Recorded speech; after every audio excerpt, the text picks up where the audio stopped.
قرآن مجید نے ارشاد فرمایا ہے کہ بے شک جو اللہ کے ولی ہیں انہیں نہ کوئی خوف ہوگا اور نہ وہ کبھی غمگین ہوں گے۔ الا ان اولیاء اللہ لا خوف علیہم ولا هم یحزنون۔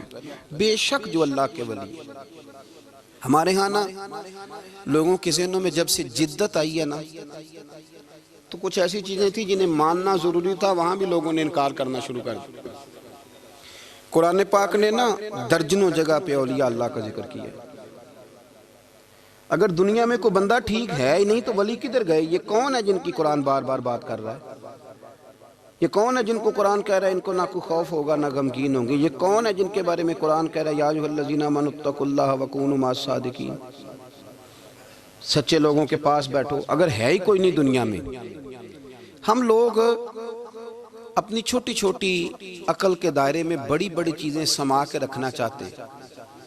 اس امت میں جو اللہ نے اس امت کو کمال دیا ہے اس میں ایک کمال یہ ہے کہ اس امت میں اللہ کے ولی ہمیشہ موجود رہے، ہمیشہ۔ یہ بات لکھ لیں، یہ بات لکھ لیں۔ یہ الگ بات ہے کہ پروفیسر کا بیٹا بھی کئی دفعہ ان پڑھ رہ جاتا ہے، باقی سارے لوگ آ کے اس سے فیض یاب ہو جاتے ہیں، وہ کہتا ہے مجھے پتہ ہے ابے کا ابا کیا ہے۔ یہ بات الگ ہے۔ کئی دفعہ بڑے بڑے لوگ محدثین کے بیٹے ان پڑھ رہ جاتے ہیں اس لیے کہ سمجھ ہی نہیں پاتے چیزوں کو۔ اللہ کے ولی ہمیشہ تھے اور ہمیشہ رہیں گے، اور دین کو کسی بندے کی ضرورت نہیں ہے، دین کسی کا محتاج نہیں، لیکن اللہ نے بندوں کی ڈیوٹی لگائی ہے کہ دین کے چمن میں کوئی جڑی بوٹی آ جائے تو بندے ہی اسے کاٹتے ہیں، دین کے چمن کی آبیاری بندے ہی کرتے ہیں، بندے ہی بیج لگاتے ہیں، بندے ہی اس فصل کو پانی دیتے ہیں۔ یہ ڈیوٹیاں ساری اللہ کے بندے ہی کرتے ہیں، یہ پکی بات ہے، اس میں کوئی اختلاف کیا جا سکتا۔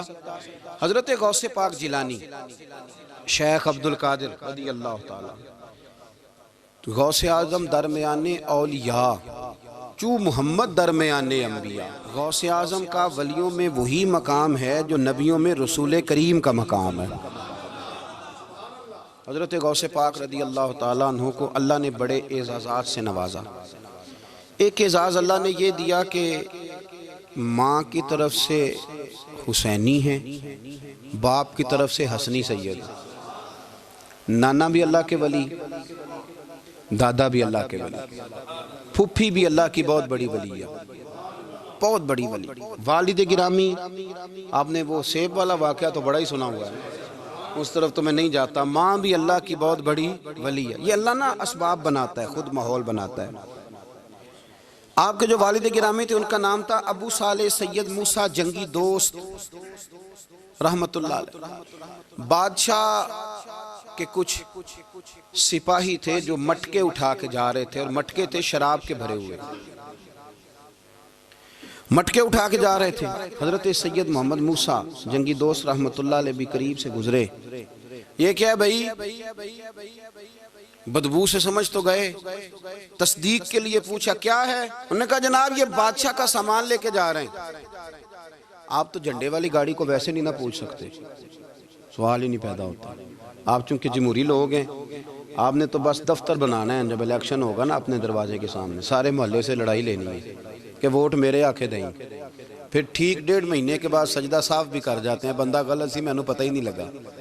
تو یہ پہلے سوچنا تو تھوڑا سا ایسے ہی بلا وجہ الیکشن تو روز کبھی کبھی آئے گا، تو ہم نے ایک جگہ تو روز رہنا، ایک دوسروں سے جھگڑے کرنا اور معاذ اللہ تعالیٰ غیبتیں کرنا، عزتیں اچھالنا، یہ مسلمان کا شیوا نہیں ہے۔ حضرت غوث پاک کے والد نے پوچھا کیا لے کے جا رہے؟ بادشاہ کا سامان ہے جی۔ ہاتھ میں ڈنڈا تھا، 3 مٹکے تھے شراب کے بھرے ہوئے، زور سے ایک ڈنڈا مٹکوں پہ مارا تو مٹکے ان کے سروں پہ ٹوٹ گئے۔ بادشاہ سلامت، ہم سارے تقریباً بادشاہ سلامت ہوتے ہیں، یہ کسی کی جرت ہے مطلب میرے گھر کے معاملے میں مداخلت کرے ہو، پھر بادشاہ ہو۔ لوگوں نے جا کے بڑی غیبتیں کی، بڑی بڑی کہانیاں سنائیں۔ اس نے تو توڑ دیا جی مٹکے آپ کے، نے کوئی حال نہیں چھوڑا۔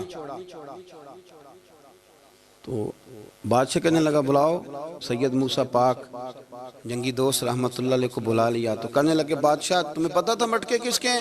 آپ فرمانے لگے پتا تھا مجھے۔ کہا کیوں توڑے؟ فرمایا اس لیے توڑے کہ مجھے تیرے اوپر رحم آ گیا تھا، تو اگر شراب پیے گا تو دوزخ میں جلے گا۔ مجھے رحم آیا تھا، میں نے توڑ ڈالے۔ تو کہنے لگا آپ کون ہیں؟ تو آپ فرمانے لگے میں محتسب ہوں، میری حساب کتاب لینے کی ڈیوٹی ہے، محتسب ہوں، غلط آدمی کا حساب کروں گا۔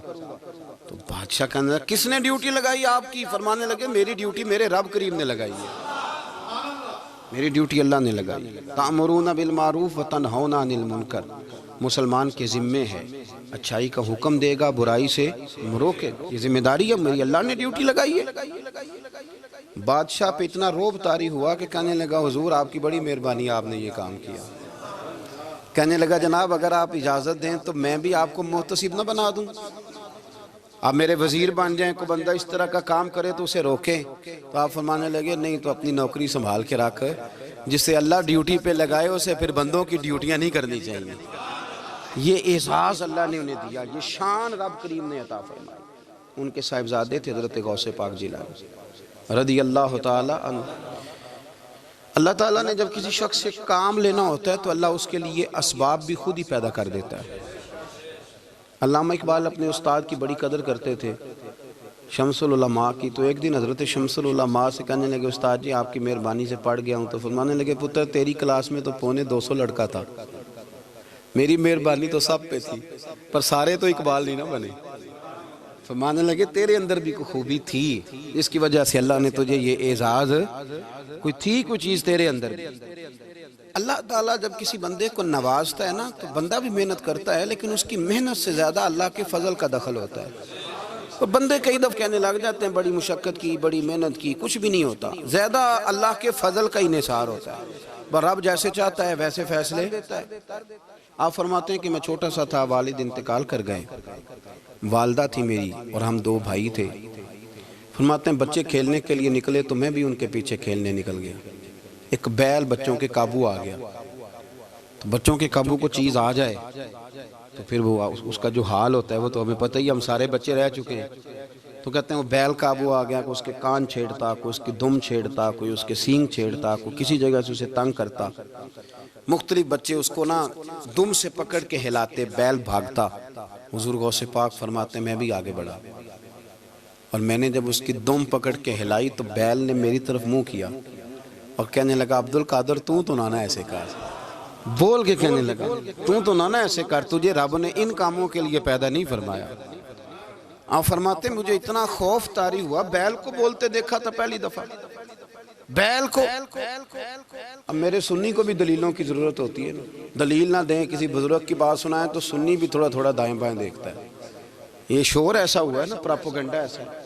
میں حدیث پاک سنا دیتا ہوں۔ رسول کریم صلی اللہ تعالیٰ علیہ وآلہ وسلم فرماتے ہیں ایک شخص نے بیل پہ سواری کر لی تھی۔ بیل سواری کے لیے نہیں پیدا کیا گیا، سواری کے لیے اونٹ ہیں، خچر ہیں، گھوڑے ہیں، گدھے ہیں، بیل کھیتی باڑی کے لیے۔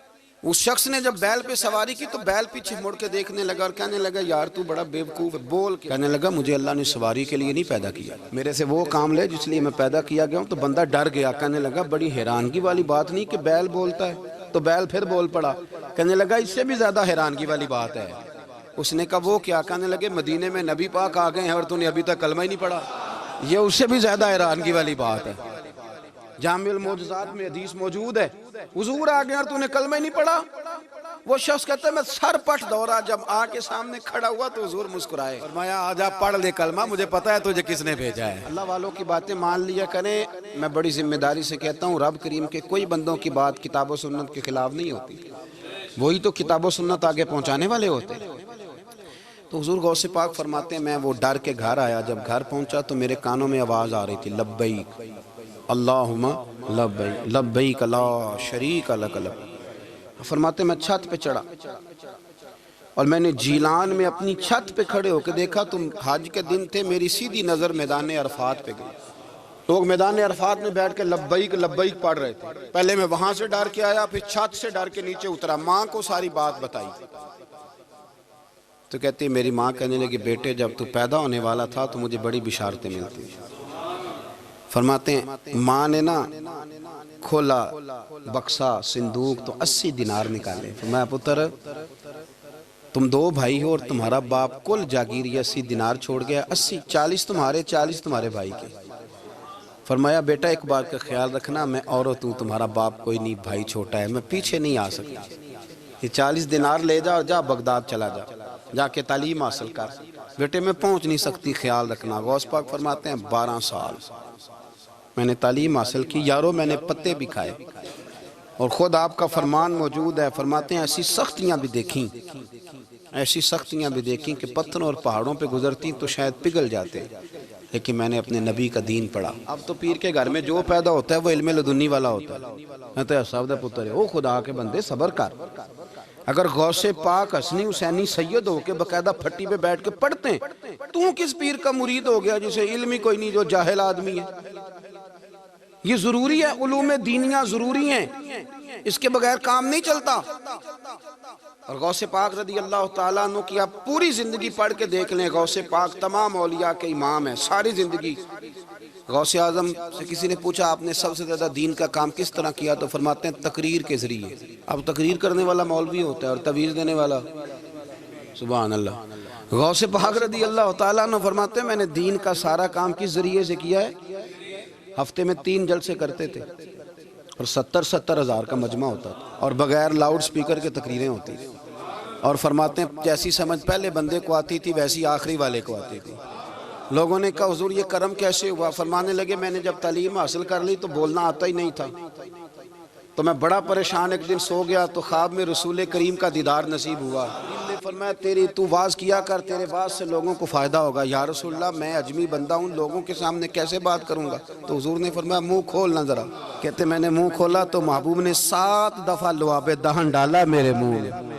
آپ فرماتے ہیں پھر بولتا میں تھا، اثر کوئی اور پیدا کر دیتا۔